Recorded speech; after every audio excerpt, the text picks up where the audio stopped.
Hi, my name is Juan Cota, and this is my presentation for my final project in Database Systems, CSCI 526.01B. Let's begin. Alright, so we start off with the problem statement here, and basically the problem is that I have too many electronic books. Over the course of the years, I'll come across some domain of knowledge that I need to familiarize myself with, and in that domain of knowledge, I will go in search for research, and I'll download an electronic book somewhere, and over the years it gets to be cumbersome because there are several of them. All right. Another problem I have is I don't know where they all are. So, carrying on, I don't know where they are, I've misnamed them, I haven't really paid attention to where they're going, I just use it once, and it disappears into the background. So then I go to the internet and get another one because, hey, I lost the first one. So, what's the solution to this problem? Well, basically the solution is to create a homegrown system that would allow for a user to put in a little bit of work in the form of maintenance and have an inventory system available for the retrieval of information associated with downloaded books in the form of PDF files. Yay, that was fun. All right, so coming up with that, my final project, is basically what I call the library management system. All right, and it's a homegrown, nice little solution that I have developed for this class for the final project. So, for the library management system, the basics are, since it's a database class, we're going to have to use a database management system. I'm going to have some type of user interface, and it has to be generally easy to use. Well, with that in mind, let's go ahead and throw in some other requirements just for fun. All right, so basically here are some other requirements or some other things for consideration. Is the basic security for the database from end users, basically meaning that end users have a tendency to mess things up, so we need to make it so they can't mess things up. The availability of general software. I don't want to use something that's proprietary, it's going to cost me a whole bunch of money to obtain or maintain, or that's going to go out of focus or become end of life. I want to use freeware and open source software to accommodate this problem. I want to be able to recover in case of a disaster. It happens often.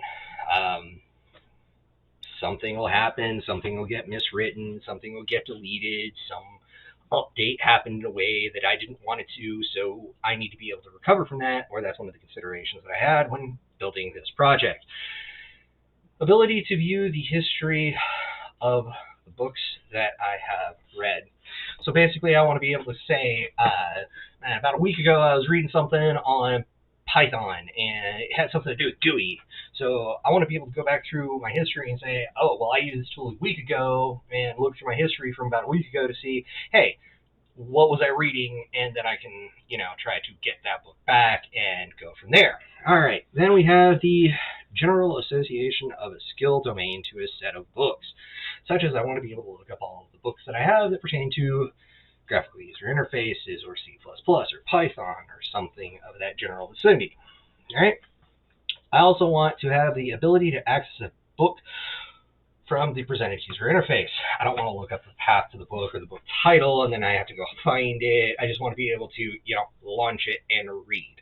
Right? And then we have the ability to access a book from a presented user interface, is what I just went over. The ability to have multiple end user profiles with general capabilities without directly accessing the database. Now, I don't want everybody to be able to access the database. Say I want to share this thing with one of my buddies or, a family member or some other user. I don't want them messing around in my database because, people make mistakes. So what I'd like to do is have the ability for them to use the user interface to go and do whatever they want, but I don't want them to have full control while they're in there. So basically this goes back to the principles of security and the least amount of access. All right. And finally, we have the ability to have a limited set of administrator capabilities without directly accessing the database. So I want to do specific things to the database without having to go into the database. All right. We'll get into that when we do the demonstrations and all that other fun stuff. All right. Carrying on. Now, the operation of this guy. This is tedious. All right. The initial system setup is done by personnel on the personal computer of the end user. So basically, the end user is going to have to do the initial setup of where they're doing the data entry of putting data into the database, all right? And that this will include setting up the initial user accounts, the privilege levels, this will associated data for the retrieval. Also, it can be noted that, support packages such as, data entry personnel or trained personnel on this software can be obtained through a support package to do the data entry. So if a company would like, if a end user or a purchaser or somebody would like to purchase or outsource the data entry into the database, it is a possibility to do something like that. All right, carrying on. End users that are not privileged will have the ability to use the provided interface to list all available books and titles. Book titles. List books titles by user-selected author. List book titles by user-selected subject. List book titles by user-selected general skill set. List book titles by user-selected publisher.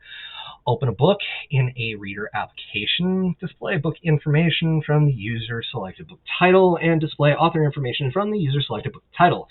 Mind you, all of these capabilities are capabilities that are retrieved from the data set. So I can't just go into the software and say, hey, I want to read Alice in Wonderland, and all of a sudden, wow, now I have Alice in Wonderland.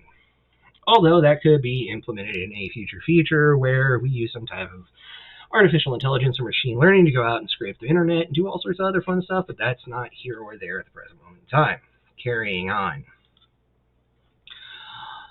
End users that have a privileged account will have the ability to have other capabilities such as get the user history, get user information, get skill list of the user. So we have the skills that are associated with a particular book.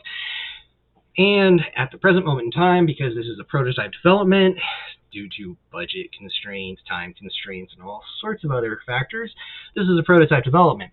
So the current information that is being pulled from the database and the data set is only for the current user that is logged in through the user interface. All right, carrying on. Constraints. Database software that shall be used will be Microsoft Access. Why? Because class was taught in Microsoft Access, because, Microsoft Access is the current DBMS that is installed on the target system, which everything was developed, which is my target system that we're viewing right now. And also that Microsoft Access is currently delivered with most customer off-the-shelf products. So if I were to go and buy a computer, you can pretty much guarantee if it's Windows, it's going to have Word and Microsoft Office and all that other fun stuff, which is going to have Access. There you go. So it's basically the most delivered thing right now. Other constraints were the budget. Since this is a grassroots project, there will be no funding specifically associated with the prototype. Basically, I'm not getting paid to do this. Yet. Soon, hopefully. And then we have schedule. Initial prototype needs to be completed within 8 weeks, with a deadline of December 9th, 2022 at 23:59 p.m. So, cutting it a little close today. Oh well, carrying on. Other considerations, we have security, all right? Basically, in the security considerations, we did a threat profile. And obviously, since it's a grassroots project on a computer sitting at my house, there's not really that much of a threat to it. Plus, this is not something that is going to be mission critical or business critical. This is a specific utility that was developed for ease of use and something to just generally make life easier. So the threat profile here is pretty low. But in that, we're going to have basically three types of accounts. We're going to have an administrator account, a privilege account, and a user account, right? The administrator user password will be one that is of a general account. That means it's basically a group account, one username, one password, and that's what we use to encrypt the Access database at the file system level, and basically I'm not sharing that with anybody. All right. The administrator password will not be held to a NIST, National Institute of Standards and Technology, or I believe that's what it stands for, but it's not going to be held to their standards. So, no 15-character passphrase with no 3 repeating characters or anything else. And although the password will not be enforced to this standard, it is recommended that the password do adhere to these standards, but for the development purposes of the prototype, yeah, I'm not typing that in every time. User passwords will not be stored in plain text.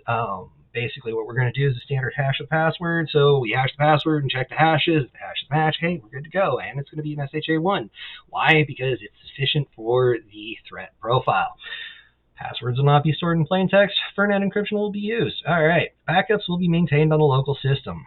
I don't need to offload my backups into the cloud and anywhere else at the present moment in time. All I just need to do is make sure there's backup and there's somewhere I can get to it. And code does not need to be implemented to do things like strip input values for SQLI attacks. Since the code's written in Python, I'm not too much worried about the buffer overflows. I'm not going to worry about the SQLI attacks because, hey, guess what? It's written in Python. And logic dictates if you have the capability to come up with an SQLI attack on the fly while I'm not looking, then you probably have the capability to open up the source code, strip out the logic, and just bypass password mechanisms. Although, in future uses and upgraded capabilities, we can offload this into some type of compiled program that cannot be altered and cannot be opened. Plus, there are other security considerations and concerns and all sorts of other technologies can be implemented so that we don't really have to worry about this. All right, carrying on. Other considerations. Software.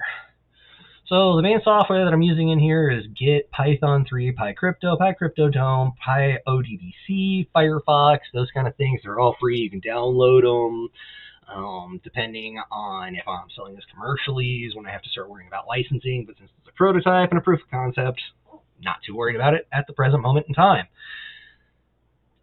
All right. Now let's get into the fun stuff, the design, right? So initially, we were told that we only had to have, 5 or 7 tables with 5 or 7 entries, and yeah, I have a bad habit of overdoing things from time to time, plus normalization of the data caused me to split these out into several different tables. So as you can see, we have a user table, a user admin table, a history table, a books table, a skills table, an authors table, a publishers table, a subjects table, a book skill lookup table, a book authors lookup table, a book publisher lookup table, and a book subjects lookup table. If you really want to go into the details on that, you can pause the video and look at that. But basically, the idea here is a book can have many skills, and a skill can be associated with many books, so we isolated them out and put them right in the middle. Since you can't have a many-to-many association, we put one in the middle. So we have a one-to-many and another one-to-many, and they meet in the middle, as we can see here. All right, so user comes in, we have the user admin, which has the user level, am I administrator, am I not an administrator, we have the password hash that is stored here. If we go back to the idea of the many-to-many relationship, we see that a book can have many skills, and skills can be associated with many books. So there's kind of a skill matching lookup table. So a one-to-many relationship where the book ID is the foreign key into the skills lookup table, and a skills ID is a foreign key into the skills lookup table. And there you can have the many-to-many association. And with this, you can also see that one of the things we did was we implemented the integrity checks. Sorry, getting over a cold here. We implemented the referential integrity. This is the relationship view at the access database. And basically, when you go over here, you see these nice little numbers. That means referential integrity is enforced. So referential integrity is enforced here on a one-to-one basis, here on a one-to-many basis, and all sorts of fun stuff like that. I'll show a few examples here shortly about where we try to do an update, and it will not allow us to do that because of the referential integrity. So, carrying on. All right. We have the entity relationship diagram that is presented by the access program. We also have the crow's foot ER diagram. As you can see, we have a one-to-one relationship here, a possible one-to-many, 0 or many, another 1-to-0 or many, 1-to- many with one guaranteed. And all the layouts, and you can see that the diagrams here tell us, well, I am an integer, or I am a string, or I am a data type, as in the history of the data accessed. All right. So, without going into too much more, some of the ideas for future enhancements. One of the ideas for future enhancements is to upgrade the GUI, or the user interface that is associated with this. We're going to see this here in a demonstration here shortly. Basically, I just did a command line GUI user interface where, it's very simple, very quick. I say very quick.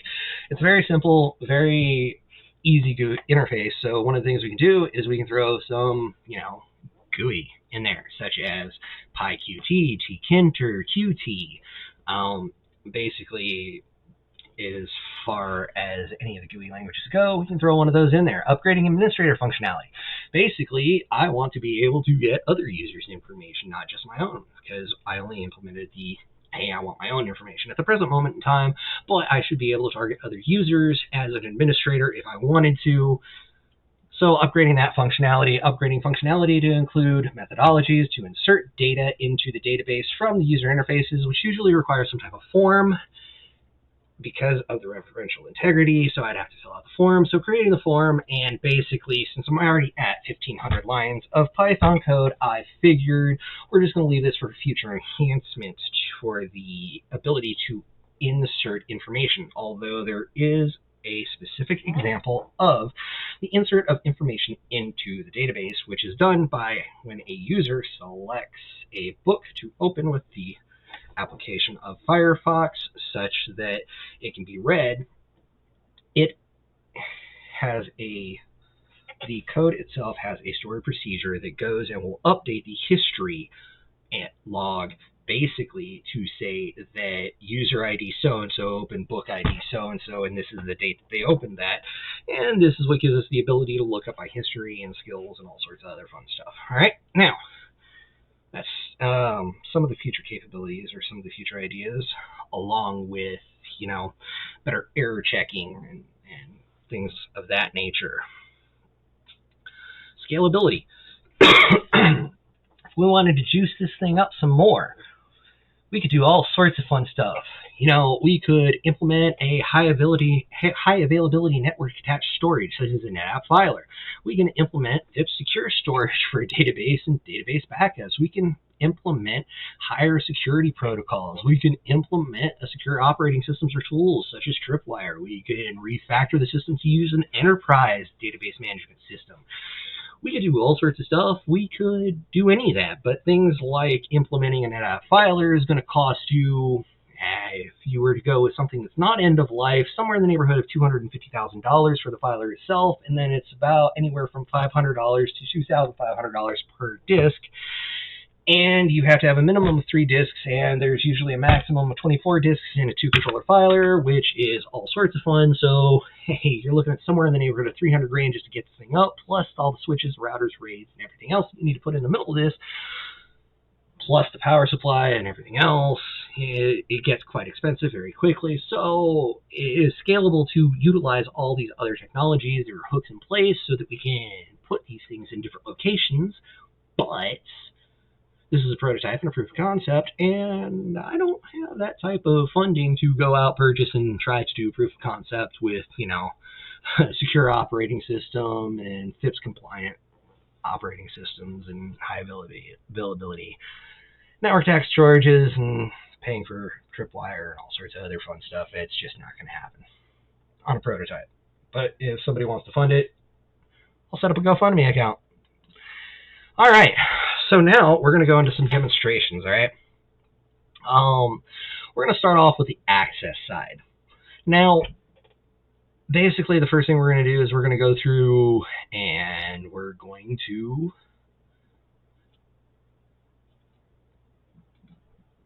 go over here. Ooh. All right. Now, we're going to go to the database tools. We're going to open up the relationships. As you can see here, we have all the tables, the referential integrity. We can open up each one of these and we can say, hey, referential integrity is enforced, cascading update, cascading delete. We can go there. We can open up this one. If I can click it, each one of these has the referential integrity on. If I can click the line, right? So basically, as we can see, each one of these has the referential integrity enforced, all right? Now, let's go through some of the entities themselves. So if we go into the users, we can open them up and we can see, hey, look, I've got users and, I've got user information. We've got me, John Doe, Joe Snuffy, phone number, email address, stuff like that. If you want to try calling those phone numbers, have fun with that. Then we also have some user admin information. This is metadata associated with each one of those accounts. You can see that user 1 or user ID 1 is an administrator, where the rest of them are just a general user account, and that we have the password hashes stored.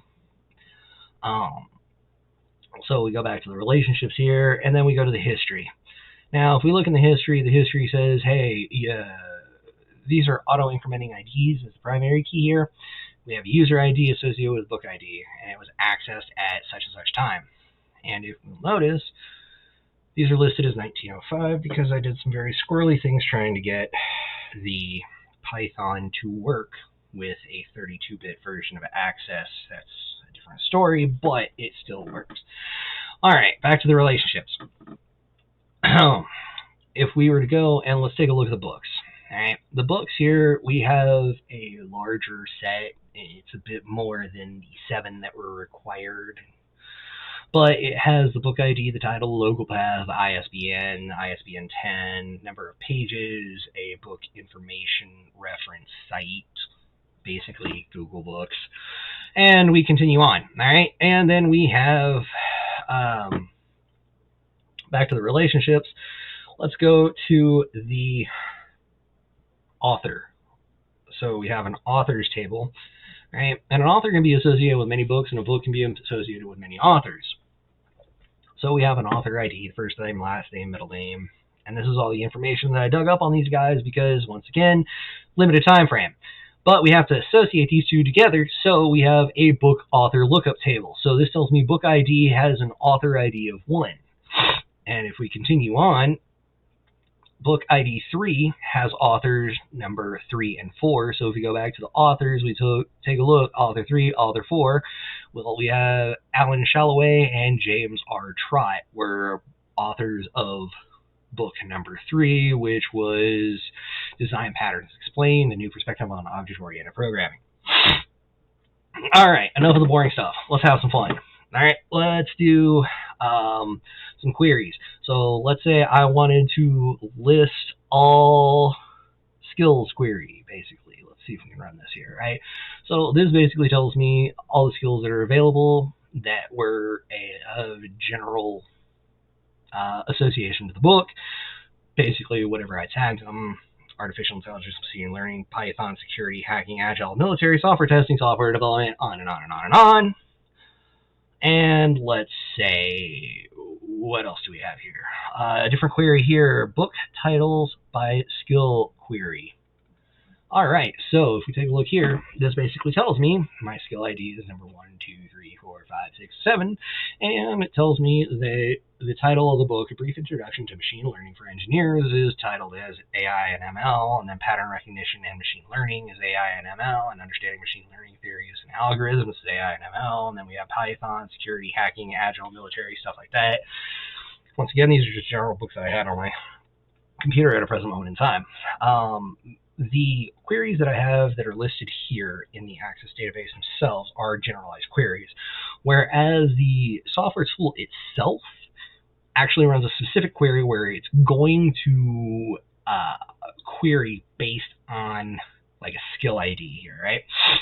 So let's go ahead and take a look at that, all right?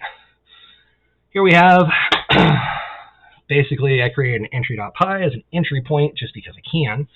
So let's go ahead and give it a try, all right? First thing it's going to do is telling me I'm crazy. Okay, enter my login ID, which I will first enter one of somebody that is not a privileged account. John Doe. Password is his password. And as you can see here, we have a list of actions that are able to perform. 1 through 8. That's what we need to notice here. All right. And let's just go ahead and enter an invalid number, and it exits out. All right, let's try this again. Let's go with an administrator account. Once again, now what we need to see here is that the difference is between John Doe and myself is that I am an administrator. He is not an administrator, therefore I have more options. Now let's go through the options. Why not? Let's start with the list books, all available book titles. Right? 1. Wow. So this basically tells me all the available books that I have. Basically, there were 50 of them. This is a list of 50. All right? And clear screen. Go again. All right. List book title by author. This is where I want to select him. It's going to give me a list of authors. All right. Now let's select an author that we know. Bjorn Stros. All right, I butchered that name, but that's all right. So the 2 books that I have by that author are the C++ Programming Language 3rd edition and 4th edition. All right, carrying on. Next one. Option number 3, list book titles by subject. All right, wow. These are the subjects that I have. These are basically the subjects that were listed on the information page that was scraped off the internet. All right, so let us do 1. Computer Web General, 59. Enter that. Google hacking for penetration testing. All right, well, let's go here. And list book title by skill 4. All right, let's say I want to know all my C++ books. Wow, this gives me a list of the C++ books.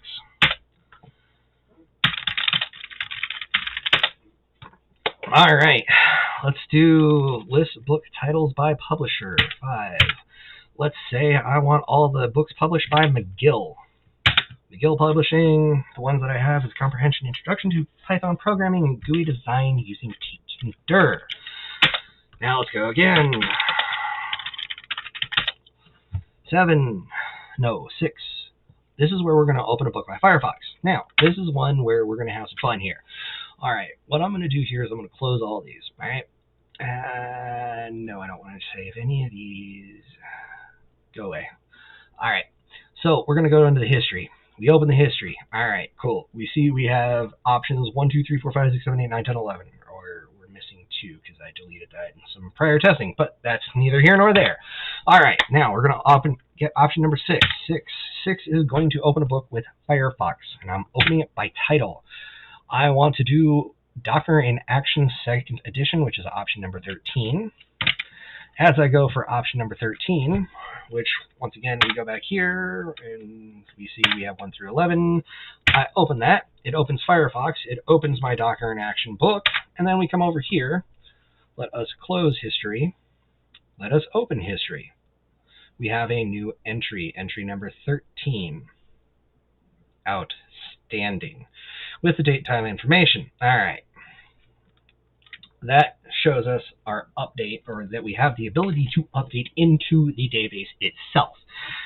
Now, let's go back to here. We're just going to go ahead and leave that book open. Doesn't matter. All right. Once again, now we go to display book information. All right, option number 7, we want to display information for Docker in Action. Option number 13. This book has the title, the local path of where it is stored, the ISBN 13, ISBN 10, number of pages in the information site where I was able to obtain the information. Carrying on. And if you enter the wrong password, it will not let you in. Therefore, once again, testing the security. All right, now, display author information, 8. All right, author information, I want to know something about Bjorn Stros. Well, his author ID, first name, middle name, last name. All right, carrying on. Again. Display author information, 9. I want to get my history. All right, so displaying user history for user. and this tells me the date and the book title. All right. Get user information. This is my user information.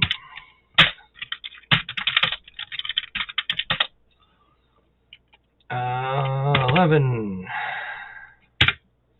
And this is my skill set based on all this fun stuff. And then, once again, the last one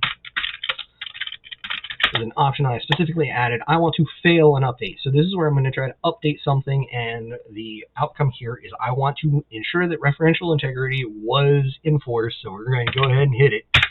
And once again, here we get the error. IODBC error.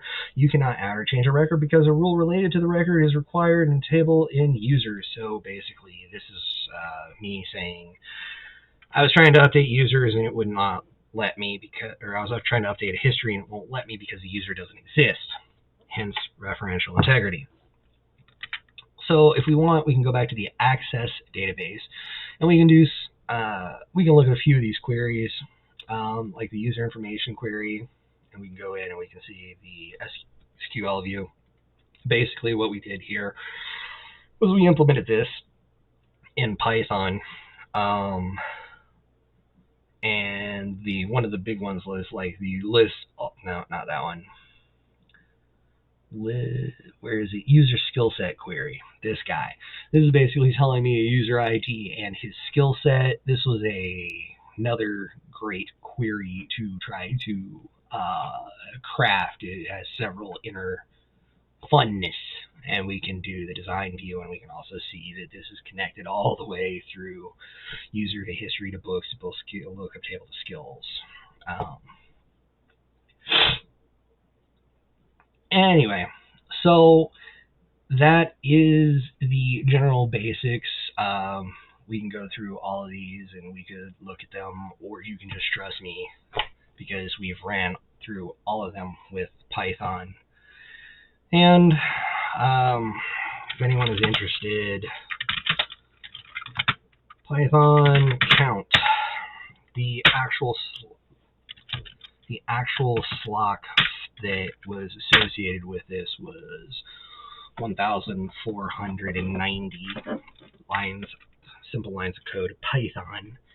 And if we were wanting to actually see some of the queries themselves and the implementations in Python,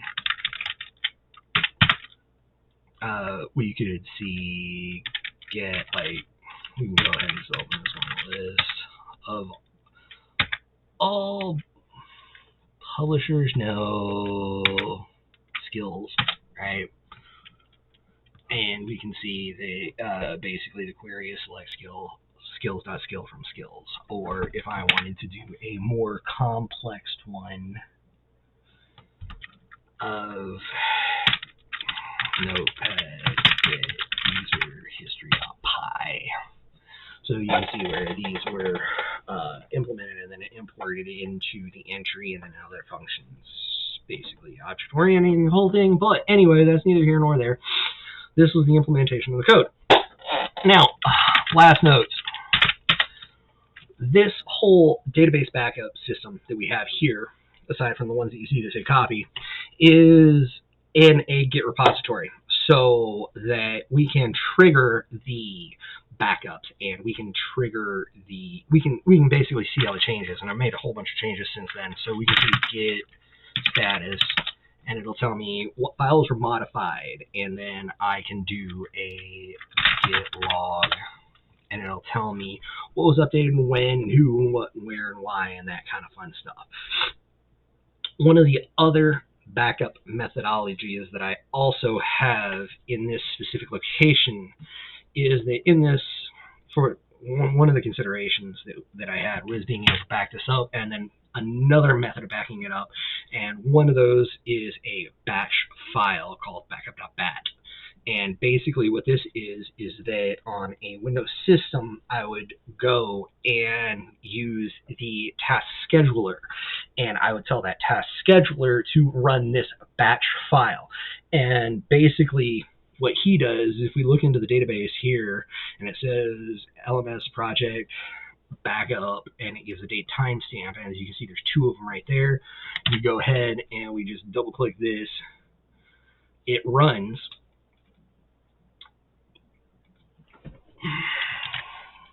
And creates another backup. Okay, wrong backup. This is where it's creating the backup. So that actual end location can be targeted anywhere else. If we run this again, one more time, now there's 5. So this can actually be an NFS mount point. We could have these backups stored on a network attached filer or another part. Last but not least, there is also security on all the backups as well as the actual database itself. So if we try to open up one of these backups, it's going to come up and it's going to say enter the database password. This was that administrator password that I was talking about before, that it's not being shared out by any of us anywhere.